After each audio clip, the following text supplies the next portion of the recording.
Hello everyone, welcome back to my YouTube channel. आज की video में हम क्लास 11th बायोलॉजी के chapter cell cycle and cell division का नेक्स्ट पार्ट करने वाले हैं और कह सकते हैं लास्ट पार्ट भी करने वाले हैं, क्योंकि आज ये हमारा चैप्टर कंप्लीट हो जाएगा।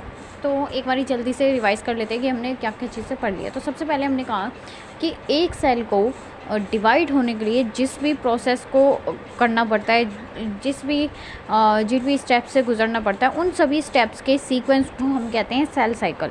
ठीक है, हमने कहा था कि सेल साइकिल में मेजरली दो पार्ट्स होते हैं, इंटरफेस और हमारा M phase. Interphase preparative phase होता है, उसमें सेल अपने आप को तैयार करता है डिवाइड करने के लिए, और एम फेज़ में एक्चुअल सेल डिवीजन होती है।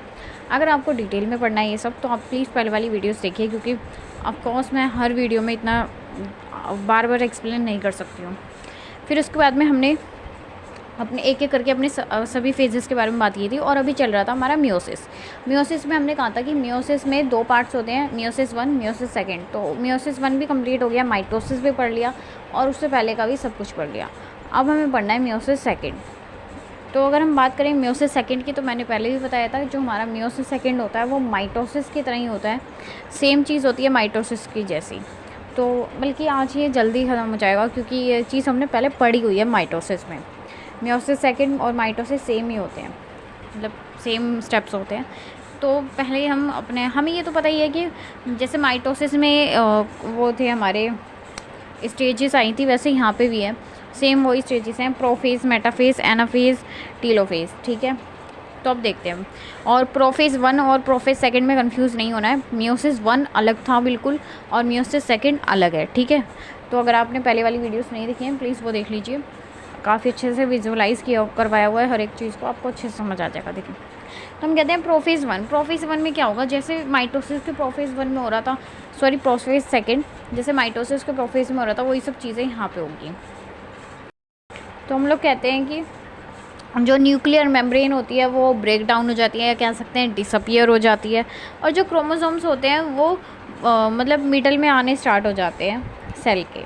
ठीक है, ये सब प्रोफेज़ में होगा।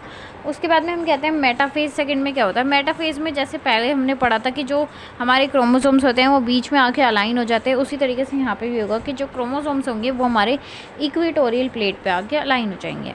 अब एनाफेज़ सेकंड में देखिए, मैंने कल जब मियोसिस 1 जब पढ़ाया था, तो मैंने आपको बहुत अच्छे से एक चीज़ समझाई थी, डिफ्रेंशिएट करके बताया था कि माइटोसिस के एनाफेज़ में हमने क्या पढ़ा था, मियोसिस 1 के एनाफेज़ में क्या पढ़ा था।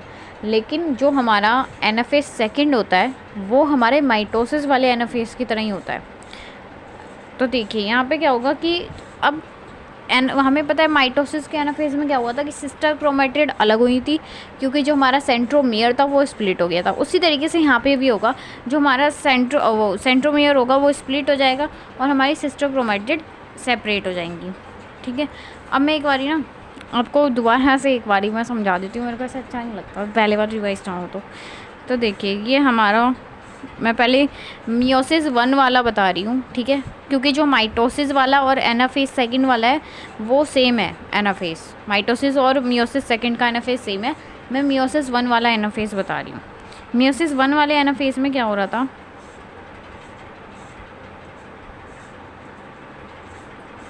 ये तो छोटा बन गया है थोड़ा, रुकिए।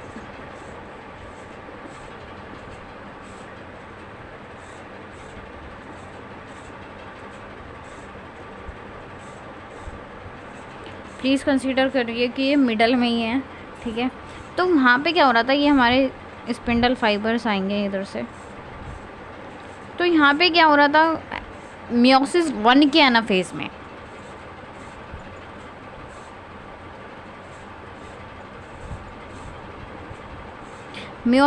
एनाफेज़ में ये चीज़ हो रही थी कि ये दोनों होमोलोगस क्रोमोसोम्स थे। मैंने कल भी बहुत अच्छे से बताया था कि होमोलोगस क्रोमोसोम क्या होते हैं, तो प्लीज़ आप वो वीडियो देख लीजिए। तो देखिए, हमने कहा था कि ये होमोलोगस क्रोमोसोम थे। तो मियोसिस 1 के एनाफेज़ में होमोलोगस क्रोमोसोम अलग हो रहे थे, लेकिन माइटोसिस के एनाफेज़ और मियोसिस सेकंड के एनाफेज़ में क्या हो रहा है, मियोसिस सेकंड के एनाफेज़ में हमारे सिस्टर क्रोमेटिड अलग अलग हो रहे हैं। ये जो है ये अलग अलग हो रहे हैं। ठीक है, और बाकी अगर आपको उस चीज़ को डिटेल में पढ़ना है तो आप प्लीज़ पहले वाली वीडियोस देखिए, वहाँ पे बहुत अच्छे से मैंने विजुलाइज़ करवाया है पेन की हेल्प से, लाइक 2-3 पेन की हेल्प से मैंने अच्छे से आपको विजुलाइज़ करवाया है। उसके बाद में टीलोफेज सेकंड में क्या होता है, टीलोफेज सेकंड में जो हमारे क्रोमोसोम्स होते हैं वो सेल प्लेट के पास में आ जाते हैं और जो हमारी न्यूक्लियर मेम्ब्रेन होती है वो वापस आ जाती है, रीफॉर्म हो जाती है। तो ये था हमारा मियोसिस सेकंड। और अब ये चैप्टर कंप्लीट हो गया है। मैं एक बार जल्दी से आपको पूरा चैप्टर रिवाइज़ करवा देती हूँ कि हमने क्या क्या चीज़ें पढ़ी थी। तो देखिए, सबसे पहले हमने कहा कि एक सेल को डिवाइड होना होता है, मतलब जो सेल डिवाइड होता है उसको हम कहते हैं पेरेंटल सेल, ठीक है। और एक पेरेंटल सेल के डिवाइड होने के बाद में जो भी सेल्स बनते हैं उनको हम कहते हैं डॉटर सेल्स, ठीक है। तो पेरेंटल सेल से डॉटर सेल बनने की जो पूरी प्रोसेस होती है उसको हम नाम देते हैं सेल साइकिल। अब सेल साइकिल के अंदर 2 पार्ट्स आते हैं। फर्स्ट पार्ट होता है इंटरफेस, सेकंड पार्ट होता है हमारा M phase. Interphase preparatory phase होता है, नाम से ही पता लग रहा है कि यहाँ पे तैयारियाँ होंगी, प्रिपरेशंस होंगी, लेकिन वो किस चीज़ की तैयारियाँ होंगी? शादी की तैयारियाँ? नहीं, ऐसा नहीं है। वहाँ पे तैयारियाँ होंगी, एक सेल अपने आप को तैयार करेगा डिवाइड होने के लिए। अब भाई उसको डिवाइड होना है तो वो क्या करेगा, अपने आप को कैसे तैयार करेगा? सजेगा तो नहीं, या रेडी वेडी नहीं होगा पार्लर जाके, वो अपने आप को तैयार करेगा अपने अंदर के सारे ऑर्गेनेलीज़ को डबल करके, अपने जीनोमिक डीएनए को डबल करके, कह सकते हैं कि अपने आप को ग्रो करेगा, अपने आप को बढ़िया सा तंदुरुस्त करेगा, ठीक है। अपने अंदर का सारा मटेरियल वो डबल कर लेगा सेल, ठीक है। अब हम कहते हैं इंटरफेस भी ना कुछ स्टेजेस में डिवाइडेड है। वो कौन कौन सी स्टेजेस हैं? वो होती है हमारी G1 स्टेज, S स्टेज, या फेज़ भी कह सकते हैं, G1 phase, S phase, G2 phase. अब देखिए G1 फेज़ हमने जो भी ये बताया कि ये काम हो रहे हैं, यही काम होंगे इंटरफेस के अंदर, बस ये है कि वो काम बांट दिए गए हैं। किस किस में बांट दिए गए हैं? G1 में, S में, G2 में। और ये ऐसे ही चलेगा, सीक्वेंस यही रहेगा, G1 फेज़, S फेज़ और G2 फेज़। ऐसा नहीं होगा कि हम पहले अपनी मर्ज़ी से G1 कहें, फिर G2 कह लें, फिर S कहें, ऐसा नहीं है। पहले G1 फेज़, फिर S फेज़, फिर G2 फेज़। अब G1 फेज़ में क्या होता है? G1 फेज़ में मोस्टली सारी ऑर्गेनेलीज़ डबल हो जाती है, ठीक है, और सेल ग्रो भी होता है अच्छे से। और S फेज़ में सबसे इम्पॉर्टेंट काम होता है। S फेज़ से काफ़ी बारी क्वेश्चन भी सीधा सीधा आ जाता है कि S फेज़ में क्या होता है। S फेज़ में होता है DNA रेप्लिकेशन, जो DNA का डबल होना होता है, DNA डबल होता है S फेज़ के अंदर। फिर हमारा G2 फेज़ में बची हुई ऑर्गेनेलीज़ डबल हो जाती है। G2 फेज़ में हमारे mitochondria, endoplasmic reticulum, Golgi bodies, ये डबल हो जाते हैं, ठीक है। और प्रोटीन का भी सिंथेसिस होता है। तो ये हो गया हमारा G1 phase, S phase, G2 phase में। देखा, साइलर ने तैयारियाँ ही की पूरे इंटरफेज़ में, लेकिन वो इंटरफेज़ को हमने कुछ पार्ट्स में बांट दिया, G1, S, G2। अब सभी सेल्स ऐसे नहीं होते जो डिवाइड करने के लिए हमेशा तैयार रहें।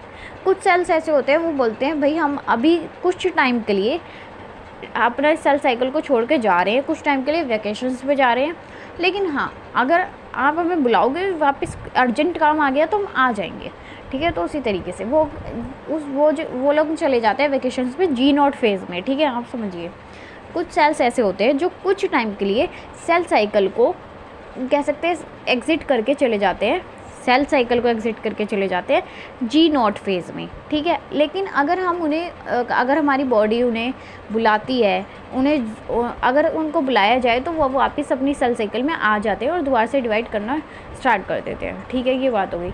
अब फिर आता है हमारा एम फेज़ में एक्चुअल सेल डिवीज़न होती है, ठीक है। एम फेज़ के अंदर एक्चुअल सेल डिवीज़न होती है। अब मैंने पहले भी बताया था, अगर एक सेल को डिवाइड होना है तो उसे क्या करना पड़ेगा? उसे 2 काम करने पड़ेंगे। फर्स्ट कैरियोकाइनेसिस करनी पड़ेगी, दूसरा होता है हमारा साइटोकाइनेसिस। जैसे कि नाम से पता लग रहा है, कैरियो मतलब होता है न्यूक्लियस, तो कैरियोकाइनेसिस में न्यूक्लियर डिवीज़न होगा। वहीं पे जो साइटोकाइनेसिस है उसके अंदर साइटोप्लाज्म का डिवीज़न होगा। अब कैरियोकाइनेसिस में हम 2 चीज़ें पढ़ते हैं, माइटोसिस और मियोसिस। माइटोसिस भी हो सकती है कैरियोकाइनेसिस में, मियोसिस भी हो सकती है, ठीक है। तो फिर हमने माइटोसिस में क्या पढ़ा? हमने कहा कि माइटोसिस जो होता है वो इक्वेशनल डिवीज़न होता है। इक्वेशनल डिवीज़न का मतलब क्या होता है? इक्वेशन डिवीज़न का मतलब ये होता है, जो प्लॉइडी हमारे पेरेंटल सेल की होती है वही प्लॉइडी हमारी डॉटर सेल्स की होती है। और हम मियोसिस में कहते हैं, मियोसिस होता है रिडक्शनल डिवीज़न, जो प्लॉइडी हमारे पेरेंटल सेल की होती है उससे हाफ प्लॉइडी हमारे डॉटर सेल्स की होती है, ठीक है। ये चीज़ समझ आई। अब अगर आपको ये सब डिटेल में पढ़ना है तो आप प्लीज़ पहले वाली वीडियोस देखिए, प्लेलिस्ट बनी हुई है। ऑफ कोर्स थोड़ी मतलब अगर आप सोचोगे जो चीज़ मैंने अलग अलग वीडियोस में करवाई है वो मैं 5 मिनट में तो नहीं कर पाऊँगी। अगर आपने वो सब वीडियोस देखी हुई हैं तो आपको मेरी एक एक बात समझ आ रही होगी। ठीक है, तो हमने कहा कि जो हमारा माइटोसिस होता है वो इक्वेशनल डिवीज़न होता है, पेरेंट सेल और डॉटर सेल की प्लॉइडी सेम रहती है। वहीं पे जो हमारा मियोसिस होता है वो रिडक्शनल डिवीज़न होता है, पेरेंटल सेल और डॉटर सेल्स की प्लॉइडी सेम नहीं होती है। ये तो बात हो गई थी कैरियोकाइनेसिस। अब साइटोकाइनेसिस में क्या होता है? साइटोकाइनेसिस में साइटोप्लाज्म का डिवीजन होता है, लेकिन वो हो सकता है 2 तरीक़ों से। प्लांट सेल में अलग तरह का साइटोकाइनेसिस होगा, एनिमल सेल में अलग तरह से साइटोकाइनेसिस होगा। प्लांट सेल में हम सबको पता है कि सेल वॉल प्रेजेंट होती है। जो हमारा प्लांट सेल होता है उसके बाहर सेल वॉल प्रेजेंट होती है। अब सेल वॉल के बारे में तो हम सेल चैप्टर में ही पढ़ के आए हैं, अभी पढ़ा है हमने सेल चैप्टर। और अगर किसी ने वो चैप्टर नहीं पढ़ा है तो आप प्लीज़ उसकी भी वीडियोस देख लीजिए, प्लेलिस्ट बनी हुई है। तो हमने क्या कहा कि जो हमारा प्लांट सेल होता है उसके बाहर सेल वॉल होती है। ठीक है, तो अब प्लांट सेल के बाहर सेल वॉल है तो प्लांट सेल में साइटोकाइनेसिस अलग तरीके से होगा। अब वो कैसे होता है? प्लांट सेल में क्या होता है कि प्लांट सेल में ना अंदर से बाहर एक ब्लेड जैसा कुछ बनता है, और वो जो कुछ बनता है ना ब्लेड जैसा, उसको नाम देते हैं सेल प्लेट। ठीक है, तो ये हमारा प्लांट सेल है। ठीक है, इसके बाहर सेल वॉल होती है, इसके बाहर सेल वॉल है। ठीक है, तो यहाँ पे पता है क्या होगा? यहाँ पे ऐसे करके एक ब्लेड जैसा कुछ बनेगा अंदर से बाहर, आप देख रहे हो, अंदर से बाहर की तरफ कुछ बनेगा जिसको हम नाम देते हैं सेल प्लेट। और साइटोकाइनेसिस में होता क्या है? साइटोप्लाज्म डिवाइड करता है, यानी कि ये जो है इसको 2 पार्ट्स में डिवाइड करना है, तो वो क्या करता है, हमारी सेल प्लेट बनेगी ऐसे अंदर से बाहर की तरफ। और ये फिर कैसे हो जाएगा? ये कुछ इस तरीके से 2 सेल्स बन जाएंगे, तो साइटोकाइनेसिस हो गई। अब इस मेथड को हम नाम देते हैं सेल प्लेट फॉर्मेशन। ये सेल प्लेट बनी है तो इसको हम कहते हैं सेल प्लेट फॉर्मेशन। लेकिन ये जो अंदर से बाहर वाली मूवमेंट है ना, अंदर से बाहर वाली मूवमेंट, इस मूवमेंट को नाम देते हैं सेंट्रीफ्यूगल मूवमेंट। ठीक है, और वहीं पे बात करें अगर हम एनिमल सेल की, तो एनिमल सेल के पास में कोई ऐसी सेल वॉल प्रेजेंट नहीं होती। ठीक है, तो एनिमल सेल में क्या होता है? ये हमारा सेल है, एनिमल सेल में उल्टा होता है। एनिमल सेल में कोई सेल प्लेट नहीं बनती, एनिमल सेल में फरो बनता है। फरो क्या ऐसा होता है, मतलब फरो ना ऐसे बाहर गड्ढा होने लग जाता है एक। ठीक है, एक ना गड्ढा सा होने लग जाता है, और फिर ऐसे ऐसे, मतलब आपने कभी बलून देखा है? बलून को अगर हम बीच में से लाइक दबाते हैं दोनों साइड से बीच में से, तो वो कैसा होता चला जाता है? वो थोड़ा ऐसे है पहले, तो वो बीच में ऐसे ऐसे ऐसे होता है। रुकिए मैं आपको समझाती हूँ। जो हमारा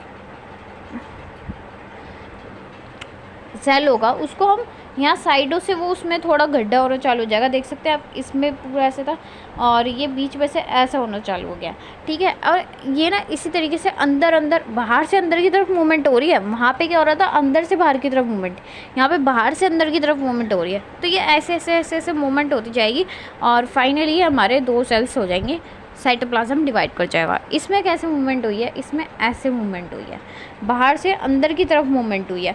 तो इस तरह की मूवमेंट को नाम देते हैं सेंट्रीपिटल मूवमेंट। ठीक है, ये चीज़ वैसे मैंने पहले समझा दी थी, लेकिन अब दोबारा समझाइए, कोई बात नहीं।